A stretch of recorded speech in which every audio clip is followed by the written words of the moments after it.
equity now is because of your changed circumstances, are we able to now make you still compete or play in the same game plan? Yes. The numbers will be there, sure, Yeah. at the end of the year when we are sending the reports for compliance, you know. But now, every day, the same foot comes to work and they're different. They have a different footing, different social capital, right? Remember, we're not forgetting the fact that there's authority and leadership that's taking place, and we are acknowledging and saying, I believe in your leadership, and that's why I came to you. Welcome to the Diversity, Equity and Inclusion Vault, the place where we unlock real conversations that matter for workplaces, communities and society. I'm Dolly, your host, and each episode we explore bold ideas, challenge norms and share practical strategies to drive real change. From boardrooms to break rooms, from policy to personal stories, nothing is off limits. So get ready to think differently, act boldly and open the vault to a more inclusive future. Hello, everyone, and welcome to the Diversity, Equity and Inclusion Vault podcast. My name is Dolly, and I am your host. Now, in South Africa, diversity is not just about boardrooms as well as employment equity scorecards, but it's about who gets served first at the taxi rank, whose accent gets laughed at in class, but also whose story is believed without questioning. But it's also about the moments and the experiences that dictate to us whether we belong or if we're simply just being tolerated. Now, in today's conversation, which I am incredibly excited about, we're going to talk about diversity, equity, and inclusion beyond the numbers, beyond compliance, and beyond race and gender. But we're going to dissect these conversations based on an average South African experience. And to help me unpack this conversation, I'm super excited to be joined by Lebo Metsileng, right? Yeah, it's Lebo Metsileng, and I'm so excited to have her here. And maybe before I give out or talk about her bio a bit, when I met Lebo, I was fascinated about just her view around diversity, equity, and inclusion and what it means to a normal South African. And so I'm so excited for us to operationalize this conversation and really just dissect it so that every single person who's watching is able to actually understand it. So I want to read out her bio so I don't actually butcher it. So please bear with me. So Lebo is a passionate advocate and a practitioner for diversity, equity, and inclusion with an academic foundation in industrial psychology. She comes with an honors with that. And she's deeply committed to learning and development, and she believes that it's the key branch that can sensitize and embed diversity, equity, and inclusion and belonging into everyday practice across organizations. She also has a very strong belief that conversations spark solutions, which I absolutely agree to, and I'm so excited for us to spark those conversations today. And she uses dialogue as a powerful tool to bridge gaps, build understanding, and create inclusive environments where every single person feels valued. She also has coached young people aspiring to start businesses, helping them to unlock their potential, build confidence, and pursue entrepreneurship as a pathway to empowerment. And she's driven by a love for continuous learning and development, and she thrives on creating spaces where people's voices are heard and their differences are celebrated as well as their strengths. Hello, everyone. So help me welcome Lebo to the podcast. Lebo, welcome to the Diversity, Equity, and Inclusion Vault. Thank you so much, Dolly. It's so amazing having you here. Finally, I'm so glad we actually have you here. So I want us to talk a little bit about diversity. I mean, a lot of people, or an average South African, thinks that diversity is just about the visible attributes, as in, the race and gender, what we see in terms of your population group, whether you're African, colored, Indian, or white, or your gender. That's essentially the easy identifiable traits that people can actually relate to. But I want us to unpack what diversity actually means to you. I'm fascinated to know, from your view, I mean, what does that mean for you? What does DI mean for you beyond race and gender? Thank you so much, Dolly, once again for the invitation. I am born and bred in Alexandra, right? Well known as Gomora, right? So I want to now take you to what somebody in Alexandra would think diversity is. Yeah. Right, and it's more than just us talking about race, gender, like you said. Now, that's surface level diversity. I love right? that. It's surface. It's the things that we can actually see. Yes. Like when you see me now, you know that I'm African, you know that I'm female, right? It's surface level. You can automatically see it. And in some rooms, they're more likely to also lead into stereotypes, right? If you see a yellow bone, like we we're just saying now in the morning, yellow bones are like this, so it's quickly to create a stereotype. So that's something else, right? But now speaking about diversity, it starts in the home.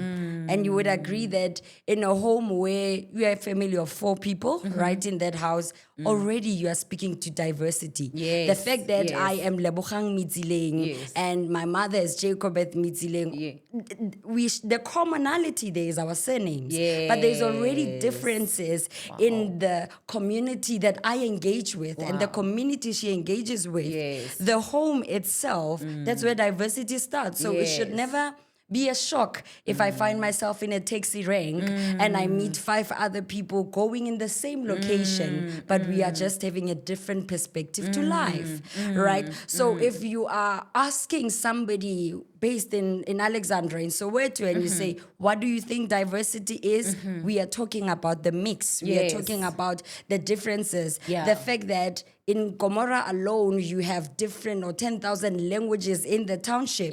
That speaks to diversity on its own. The primary school that I went to itself will define how far I understand diversity. And how far I go. I go, exactly. Which is what we're going to talk about, right? So diversity for me, when we break it down, it starts in the house. Then I go out into the world. Then my color, my tone, how I speak English, it makes me then also different.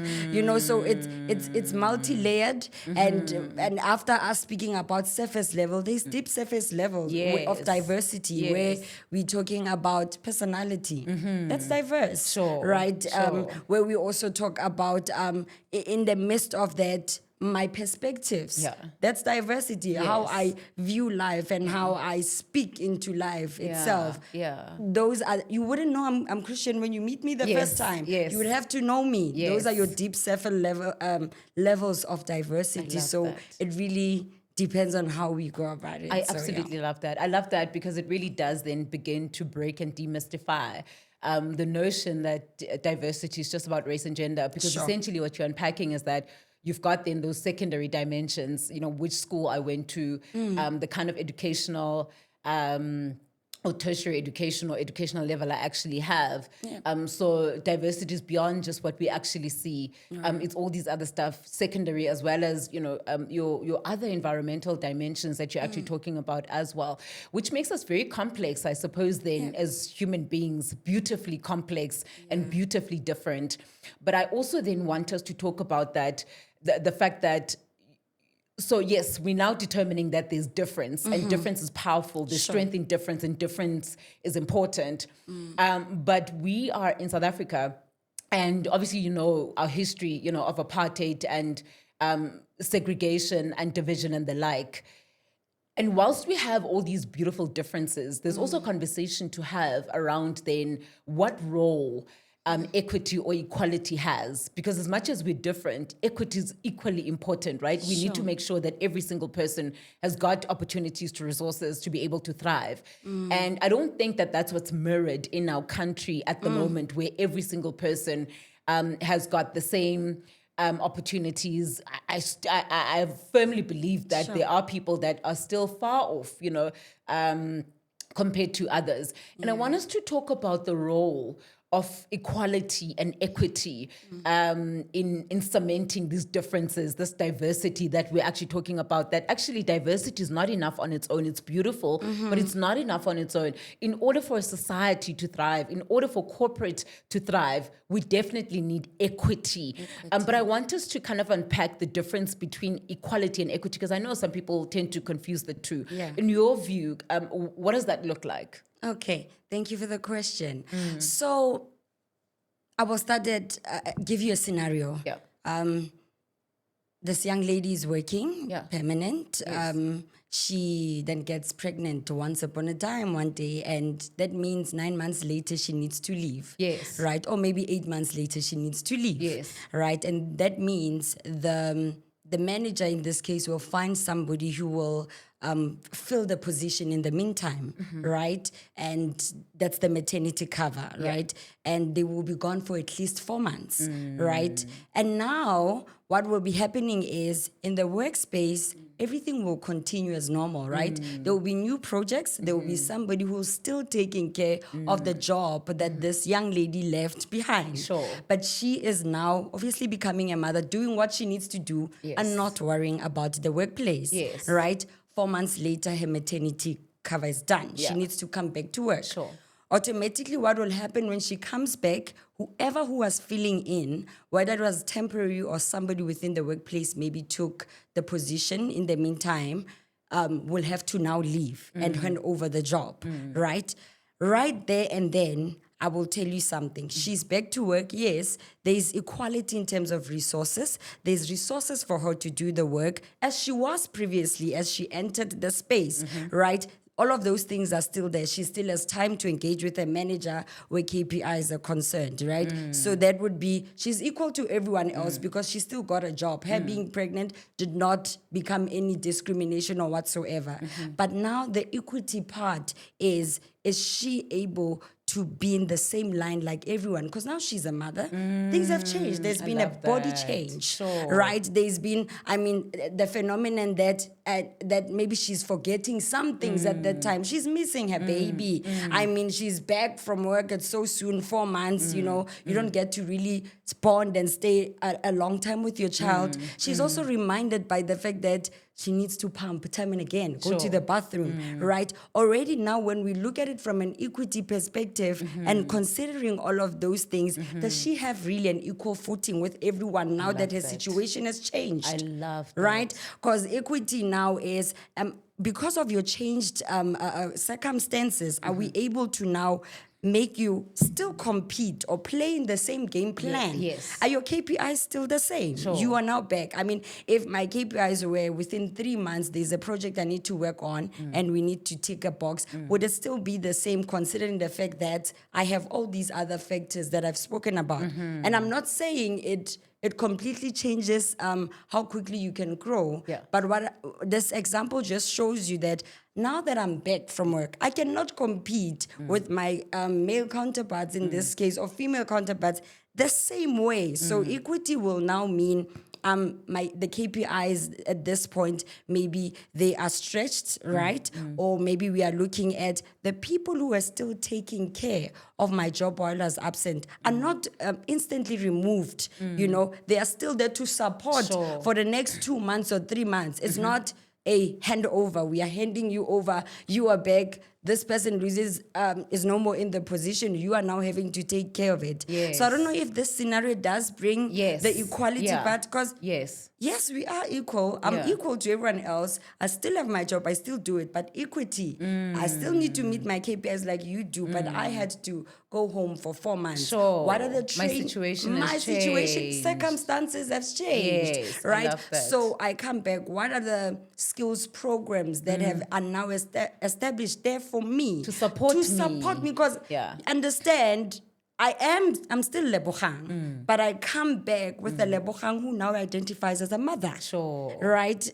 And now how do we now make sure that as the mother in how I'm now competing with those that still identify the same for the past 9 months that I was not there? How do we compete fairly? I love that, Lebogang. I think it's symptomatic of inequality in our country that to your point, when you were explaining the different dimensions of diversity, that we are not the same by virtue of that. And so, yes, when we're looking at corporate organizations, for instance, they may aim to create equality in that they give you and everyone, equal access and opportunities and resources. And they can say, we are driving inclusion, we're driving equality and making sure that there's opportunity for everyone. But what's good for me may not be necessarily good for you. And so you need to look at those unique social identifiers and my individual experiences and tailor those solutions to be equitable for me. And so it's an amazing example that you're mentioning, because it also reminds me of how in corporates we'll say, okay, fine, everybody can apply for jobs. We're releasing job adverts. Everybody can actually apply. That's equality, right? Because you're giving everyone access. But what about the people due to legacy issues in that organization that only have a matric? How do we then make sure that we fast track them and their development so that we can give them access through bursaries, learnerships, so they can attain the much needed tertiary qualifications that are needed? Because 9 times out of 10, these job adverts actually ask for a tertiary qualification. Sure. And then I often ask, but what about the people that have been part of the system for a very long time and that don't have? What are the avenues that have been created by the organization to make sure that we create equity for people that never really had, whether it's infrastructure, resources, everything that can bridge that level of equity? So I love that example that we need to look at the different diversity dimensions in order to tailor unique experiences for people to drive equity, because it's a very big thing. Because as I said, a lot of people in our country are still reeling in and living in day-to-day inequality. Sure. And so I just think that we need to challenge ourselves. Corporates need to challenge themselves to say, okay, fine, how do they contribute to minimizing, I suppose, inequality within the different structures that we find ourselves in? Talking about diversity, so we could get diversity right? Sure. Let's say we get diversity right. And let's say we get equity right. Right. But does that mean that people have influence in the room? Because diversity talks about who's in the room, right? And equity talks about access, for those respective experiences. But does that mean that just because there's diversity and there's equity, people have a voice and that they can influence in the room? So you can look at who's in the room. But does who is in the room equate to influence in the room? I suppose is my question. I get you. Yeah. Sure, complex. Yeah. I will take it to your intro. Sure. So you spoke about, the diversity within the taxi rank, right? I love scenarios, Dolly. Yeah, me too, don't worry. So taking it to the taxi rank, there are 2 types of people in this case. It's just scenario. One knows where they're going, and one doesn't. So the one that knows where they're going is most likely going to just get to the taxi rank and go to the side where they need to get their taxi shop. Sure. But there's this one who doesn't know where they're going, so they need the queue marshal in this case to ask, where am I going? I'm going here, but how do I get there? And then they will direct them which side to go to. Great stuff, right? So now I want you to look at this, takes the queue marshal in this case as somebody who's the first point of contact, who's seen as a leader, a subject matter expert, who has everything and can guide you into where you are going. Because clearly you don't know where you're going and you need help, right? And they will direct you there. Now, suppose just to make the scenario just a little bit, add a bit of love in it, right? There's somebody else who also then comes, who's also then disabled in this case, and will still go to your queue marshal. The queue marshal will guide them. But now what the queue marshal does is different. They don't make this person to stand on a line.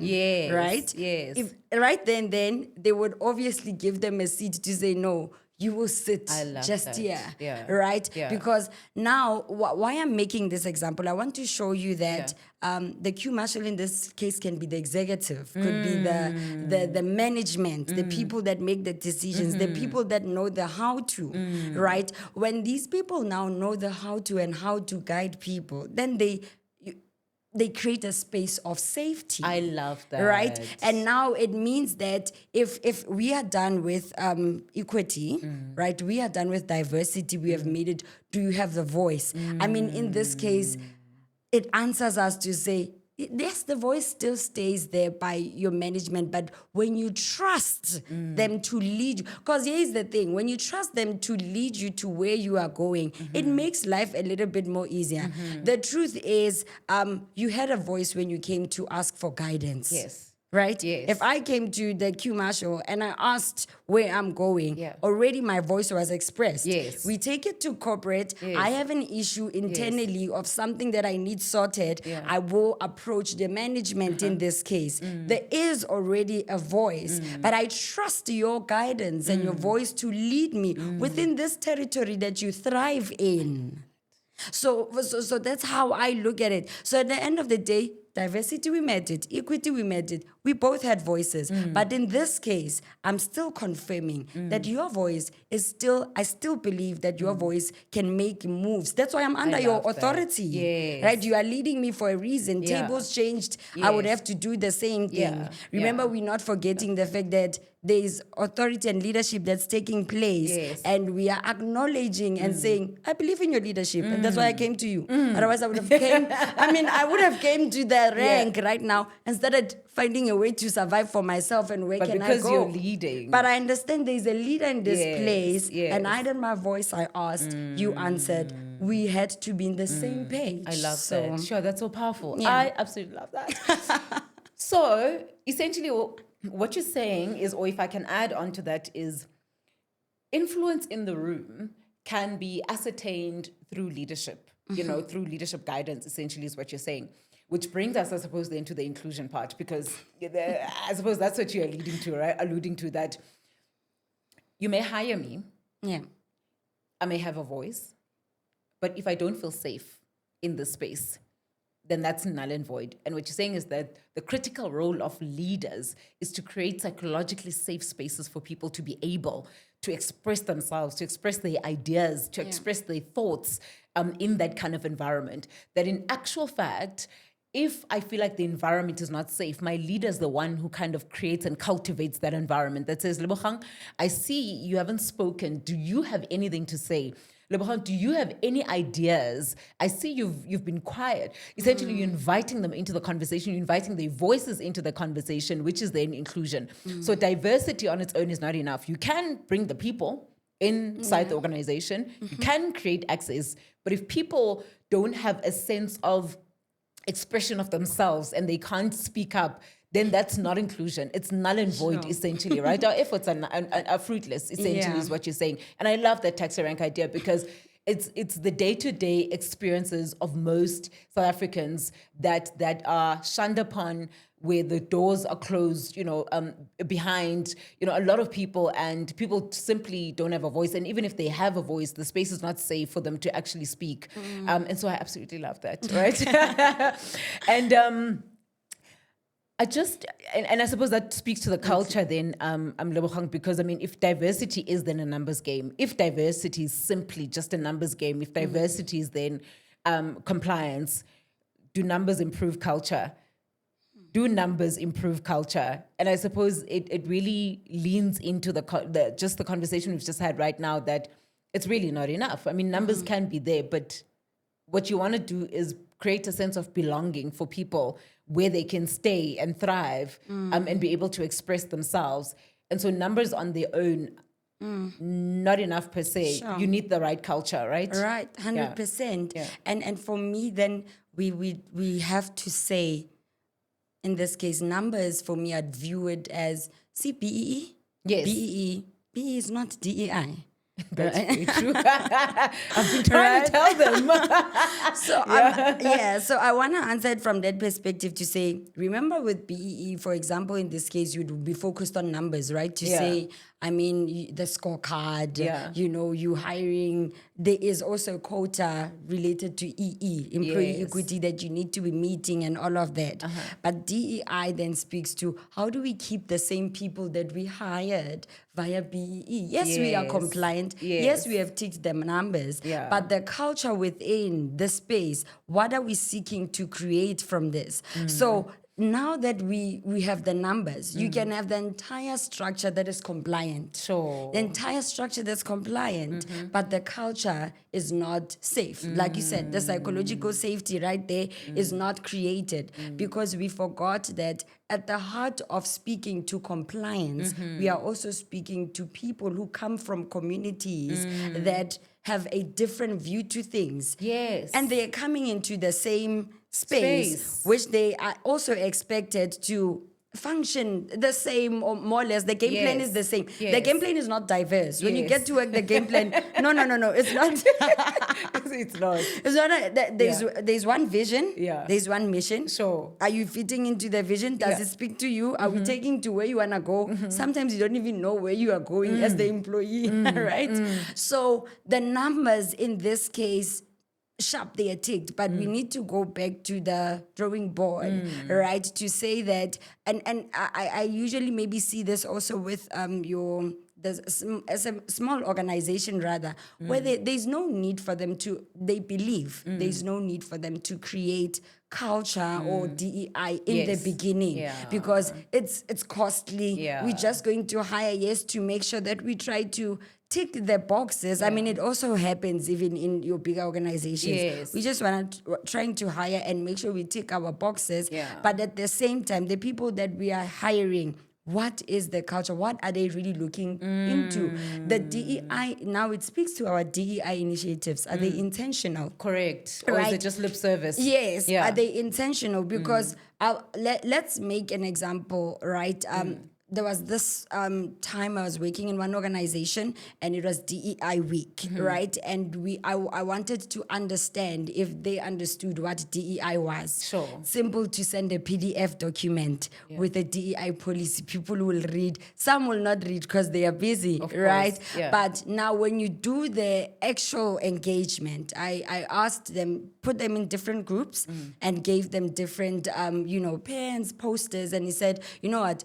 This group will focus on D, this group will focus on E, I, and B, right? Different groups. And I said to them, I want you to write down what the D is for you, what the E stands for you, right? And I basically used the drawing, because as you know, even psychologists do that. They use the drawing for children to find out maybe where their emotion stands, to understand how they feel about things. So I thought the drawing will depict and show me what's the understanding of this group of people around DEIB. And I was fascinated with the response, especially of D, right? They started pasting footprints. Okay. Right, and wrote different words, and one of the word was, there was background. Those were the two things that stood out. And I say they stood out because footprints shows us we have walked in different, we are men from different walks of life. That explains our diversity. And we are coming as numbers, many of us coming as numbers into this one corporate to make sure that we do well, but we are from different walks of lives. There's one foot that is a bit bigger than the other. The backgrounds are different. So if you are, it's no longer about the numbers. Now, yes, we are many, we are here. How do you accommodate all these small foot, big foot, the confident one, the less confident, the one who's shy to talk, who's at a corner, So all of that for me made me understand that the numbers will be there, sure, at the end of the year when we are sending the reports for compliance, But now, every day, the same foot comes to work, and they have a different footing, different social capital, right? All of them functioning the same game plan. What is the culture we're seeking to create for them so that they speak the same language, if that's the intention? But if they never also speak the same language, it's still fine, because it speaks to diversity, right? Because now we don't have to say, because you and I don't echo the same ideologies, then you don't fit in the team. Right? Sure, that's so powerful. I feel like I carry a burden when it comes to DEI, and that burden is not one whose lens is simply focused in corporate, but broader South Africa. Okay. I really do, because I think that we are, and I often hear people saying that we are reeling from the past. I sometimes feel like we're living the past. In fact, we're living the present is the past. And we are still plagued by lots of inequality in the system, lots of inequality. And we see this perpetuated through movements like Fees Must Fall. And of course, there are a lot of varied opinions around this. But I mean, one thing for me that's glaring is students wanting access to education. Sure. So that they can have a better future. And most of them that don't necessarily have the financial means and the financial inclusion to get to these universities, and then they end up obviously, and not justifying it really, they end up taking to the streets. We are never going to condone, vandalism and all of that stuff. But for me, it's the grassroots, it's the inequality and the lack of access thereof. My heart bleeds when I drive and I see many Black people standing in very long queues waiting for taxis as early as 5 o'clock in the morning. Those are the effects, by the way, of systemic barriers and exclusion and segregation and the like. And that's the burden I carry to say that, are we really doing enough? Especially as corporates, to try and create initiatives that are tailored to bridging that gap where many of our community members are still suffering inequality. And there are organizations, by the way, that are doing a great job. Sure. But there are also organizations, I suppose, that can do better. There are also other organizations that for them, this is just lip service. And I really wonder that if we truly understand the importance and the criticality of inclusion for not only for corporates, but for our country, in terms of making sure that we kind of eradicate, if we can, division that still exists, and through creating platforms and initiatives that will fast track some kind of equality. I don't know if we'll ever get to equity, by the way, but equality for sure. I think we can make means for people to get access. And it's a burden that I carry, that perhaps our lens sometimes can be short-sighted, that we do these things because, to your point, it's just about compliance. But what about the person that has one meal a day? What about the person that doesn't have direct access to water? What about the person that has to queue from 5 o'clock in the morning at the taxi rank? What about the person that can't get into tertiary institutions to acquire a decent level of education so that they can have a thriving future? What about those people? Do we ever take the time to take a step back and think about the impact of some of these initiatives to those people? And I wonder what your view is on this, because I think that's why the work that we do is important, because I don't think the DEI work that we do in corporates is secluded to the broader impact that it's supposed to make, or the broader transformation mandate of our country. And I wonder what your view is on that. No, thank you so much, Dolly. Speaking about fees must fall, right? Yes. I wasn't yet in varsity at the time. Sure. Right? yeah. But I saw it on TV, right? But and I can tell you one. I can tell you one thing. Now that I understand DEIB, right, and now taking it back to that time, you realize one thing, that the students were crying to belong. They were saying, this is our voice and we are seeking to belong. Yes. We are unable to belong because we do not have the finances to survive in this environment. And the same environment, we're supposed to thrive and still remember the reason we left homes to come here. But we don't belong, right? So it was basically a cry for that, right? When it's DEIB. They were speaking to DIB. Yes. A person would ask, where were the industrial psychologists at the time to take charge? And I think that because I studied industrial psychology, that's the first question our industrial psychology lecture asked, to say, during that time, there was obviously supposed to be a response from those, but we can't also put the pressure to those professionals alone, right? Correct. We are a community ourselves that has different ways of dealing with things. So there should have been It's a collective responsibility. Yes. Your government would have responded as soon as possible without somebody taking it out to the streets, right? And just to answer is corporate in this case, intentional also about all of these. Yes, you do find others that are just ticking, right? But you find, like you said, those that are intentional. I think for me, it's that thing of saying, if you're going to have a partnership with a higher learning institution, right, to avoid making it also just a tick, you want to make sure that also the institution aligns to what you speak to, right? And I'm saying that because you don't want to, you are a mining organization, then you go to a marketing institution. Sure. We know chances are you might not hire them. Yes.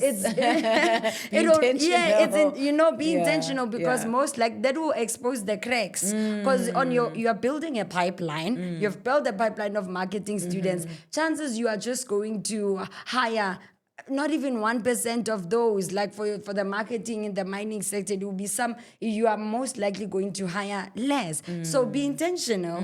Go to the institutions that are going to get you the learners or the students that are going to come in and give back and add value in your organization. Sure, because you don't want it now to look like it's lip service to those who are receiving you, right? Unless if you are saying, we are going to a marketing school just to empower them, not necessarily to take their CVs, and we are out here still waiting. Sure. You know, so that speaks to us now being as corporate. You want to have an intentional initiative to say, yes, we're dealing with the school per se, and without it also looking like it's biased, but we are saying we are aligning, right, in this case because of the content they're giving and the people we are looking for, right? And I think also just to touch on the other work that maybe institutions in this case would need to do, that's your higher learning institutions. I do know there are institutions now who are partnering, they go out themselves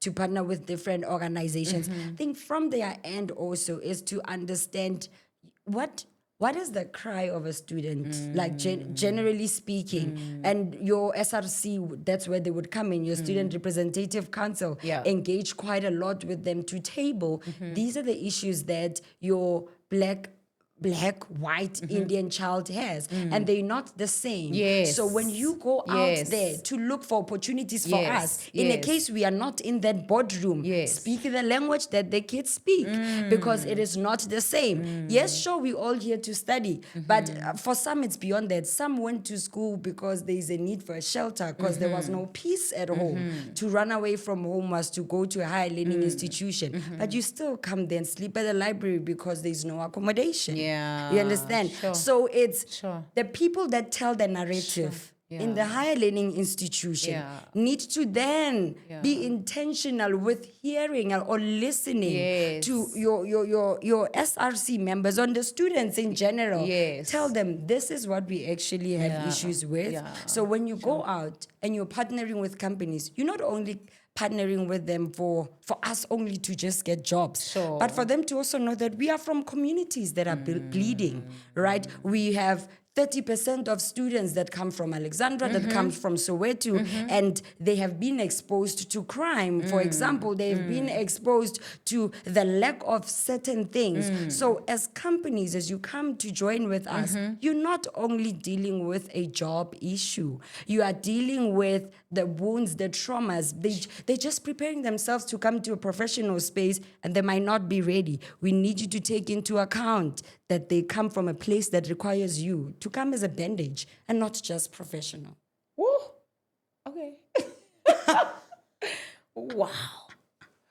That is incredibly powerful, Lebo, because it speaks to just the day-to-day experiences of an average South African, which is exactly that burden that I carry, that sometimes I think we take it light, the importance of these DEI initiatives. I mean, I will never take away from the commercial value of DEI. Of course, we understand why business needs DEI. Well, albeit that we still need to convince some other organizations. For instance, you'll come across an organization where they will say, as part of their business strategy, they want to expand on the customer segment, diverse geographical locations. They want to retain existing customers. And I'm thinking to myself, you're saying that you want to diversify in different geographical locations. That on its own speaks to diversity. So surely then, within your organization, you have to have people that are representative of that customer base that you're actually talking to in order to be there for the long haul, in order to be sustainable. For me, I think DI is a no-brainer. To be honest. It should not be a point of discussion because it's going to help you deliver commercial value as a business. That's what it is, especially if you want to operate in a diverse South Africa. Nevertheless, the commercial value, yes, we agree.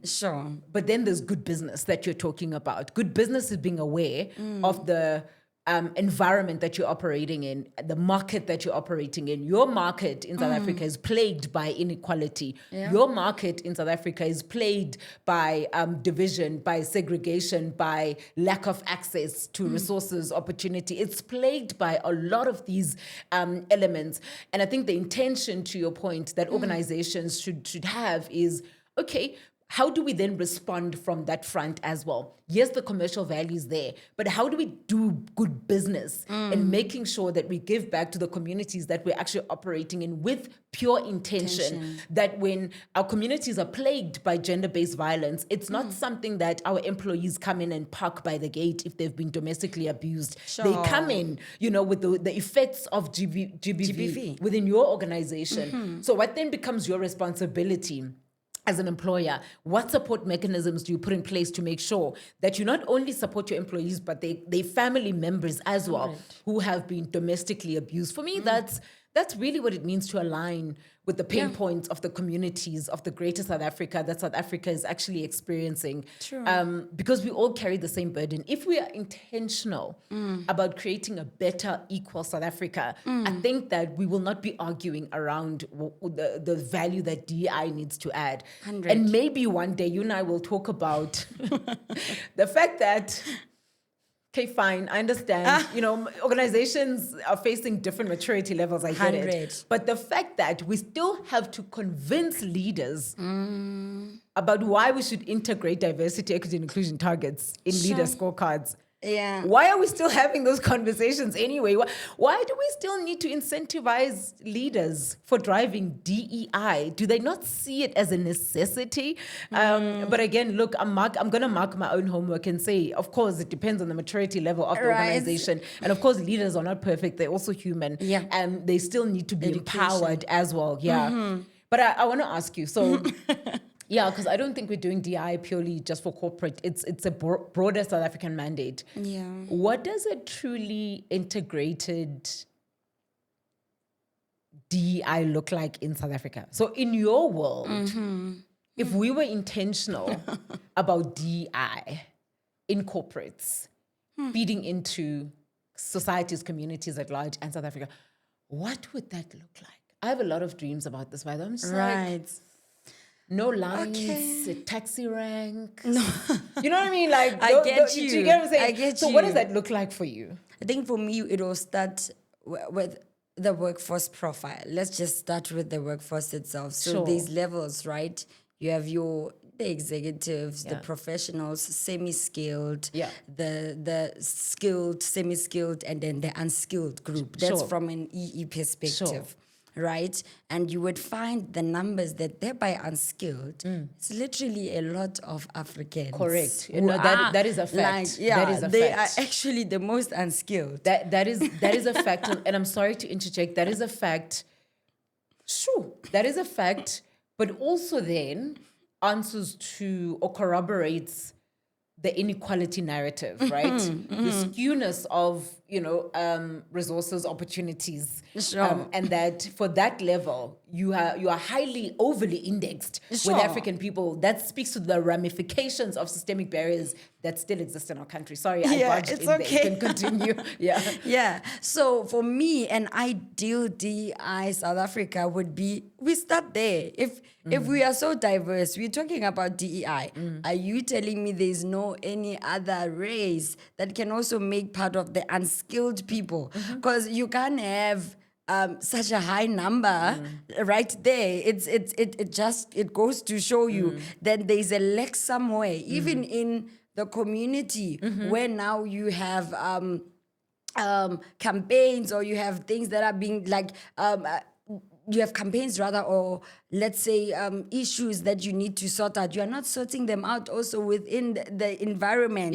If you have organizations that are there, like let's say your NGO, NPO, they are also playing a factor, within our own communities, right? And the same people come back then to work. Are we saying there aren't enough resources also outside to make them not to look like they're the only ones that are unskilled? So for me, initially, if you're going to look at what's the perfect DEI South Africa, we can't only have Africans feeling that part to be the high. Most of the time it's them alone, and maybe you'd have like coloreds, right? And then you would have here and there an Indian person, right? So that means we are not doing enough then to equip a certain group. 100%. Because for me, then our DEI in work, in corporate and our DI outside does not align, because we have a bunch of them out there who are not skilled, who are ready to fill that unskilled role. What are the other? How can we improve so that when they knock on the door of corporate, then automatically they're not unskilled, also simply because they don't have the qualification. You understand? I get you. How do we empower people? Yeah. To move away from that grouping or that level of being called unskilled, and to getting to a point where in your ideal world that people are skilled, people are empowered, people are capacitated, that we don't actually have a group of people that we call unskilled. Also, I think we should even just eradicate that with time. I love that. Now you are dealing with a South African group of people that are probably skilled at something, right? And many of those are skilled going up. What that does, it changes it does impact the economy to a certain extent. Because if then you are skilled in a certain thing, it means you are able to do it well. You are professional in how you engage with it, and then you are getting paid a certain amount of money. Right? It also removes us from the standard pay that is normally there. Now everyone is also able to participate or compete fairly, maybe to a certain extent. But if you are unskilled, you'll, and also when you're unskilled, you would be there for too long. The progression plan on how you move from being unskilled to skilled, it's often not clear. Right? It's often, no, you're going to do a short course in what, then you're not ready to go to skilled because you lack leadership now. Right? So now there's a leadership that needs to happen. No, before you get in, there's lack of experience. You understand? So we also need to come back to say, in our DEI initiatives, right, let them also speak to where the people come from. Right? If the people engage day to day with NGOs, NPOs, if NPOs can help where they help, if libraries have those for free and they can help where they help, right? Then when the group of people then also come to work, and not just corporate, it could be a firm. It could literally be any place where people go to work. For me, we don't want any unskilled. Impart the knowledge to the people. If someone has been doing the work for 5 years, why are we still terming them unskilled? It's over 10,000 hours to master a talent or a skill. Apparently, you need over 10,000 hours to say I'm a professional in it. Why do you still need me to go to a higher learning institution in this case? Bring the higher learning institution here, right? When you bring it to me, the higher learning institution knows how far I've worked. And then it meets me at my point of need, right? These are the experiences I've had. And then as the higher learning institution, you now come to say, okay, we can meet you here with your experience and for you to translate it this way from a business perspective, right? Then for me, we have a South Africa that's DI driven. No one is unskilled. I don't even believe we have unskilled people.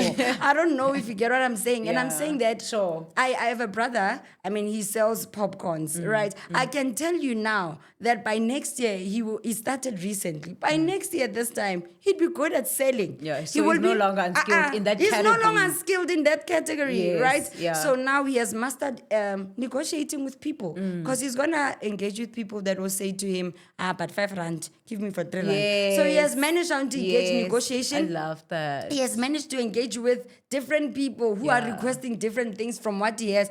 Don't you have caramel popcorn? No, I will.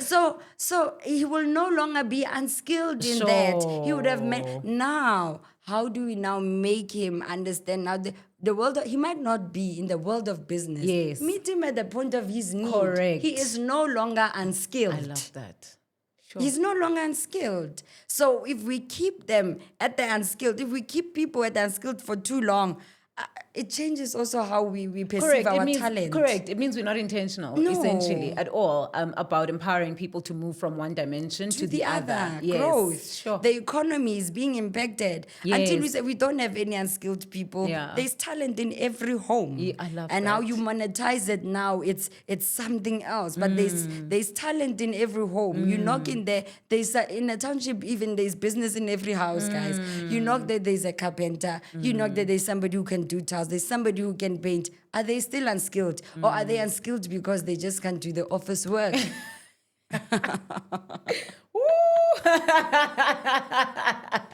Which one? I'm blown away. I absolutely loved this conversation. I loved this conversation. And I hope you loved it too. Lebo, thank you. I mean, I don't know what more we can actually say. I don't know how further we can stretch this conversation. Sure, that is a lot. We've come to the end of our conversation, and I'm pretty sure we'll have. Sad. It is sad, and I'm pretty sure that we'll have many of these conversations. I think they're so critical. The more dialogue we have, the more people get to learn, and we also get to learn, right? And I think it speaks to the fact that we need to have conversations as South Africans to progress and improve South Africa to be so that it can be where we actually ultimately want it to be. To me, an ideal fully integrated DEI into South Africa is where race and gender is no longer a determinant factor of who's got opportunities to what, that every single person has got access in order to be able to thrive. That for me is a fully integrated diversity, equity, and inclusion with intention, actually, right? And so I love your scenarios and your storytelling just around this, because I'm a storyteller too. Lebo, any parting words as we close off? Sure. I mean, parting words from me would be, DEI is not something that we inherited from other countries. I think we, as South Africans, we need to know that DEI was bound to be part of our day-to-day language, considering our history, considering where we come from, right? So it was not inherited. It was not something that, no, we inherited a concept and we are applying it. Let's see how it will work, right? It was bound to be something that we can work around or work with, rather, to heal us from what we have been through. So I want to then say, let us have intentional approach to DEI initiatives. Let's have more of your executives also engaging in DEI. There's no need to have a DEI initiative if you won't attend. Because now the ones down look up to say, but there's this person is not there, so it means it's not important. Because that's how we gauge how important an event is, who is in the room, right? So let us be intentional from the leadership downwards, so that somebody doesn't think a DEIB initiative is something affecting their operation. Yes, it's just an event. Yes, it's just an event. It's affecting me operationally. It's part of the operation, right? For you to function effectively, there's certain things you need to learn around DEI, and you would have never found out about them if you were just focused on the spreadsheet the entire time. Let's do better. Let's do better. Woo, Lebo, thank you so much. This has been such an amazing conversation, quite insightful, I must say. I really, really enjoyed it. It had a different spin to it, and focusing on the greater and average South African experience. Brilliant. Absolutely loved it. You're such a firebrand. Thank you for joining us. Thank you for watching our episode of the Diversity, Equity, and Inclusion Vault. I really love this conversation. Share it, watch it over and over and over again. I really do carry a burden for transformation in South Africa and making sure that every single person has access one day, that every single person is viewed beyond just their race and their gender, and that every single person is recognized for their gifts and the talents that they have, and they're able to be assimilated in different environments, especially in the corporate environment, where there's an opportunity for people to be empowered and to be developed so that they can be better versions of themselves. As Lebo mentioned, let's do better. So thank you so much for watching. Take care of yourselves. Thank you. Bye. Cheers, guys.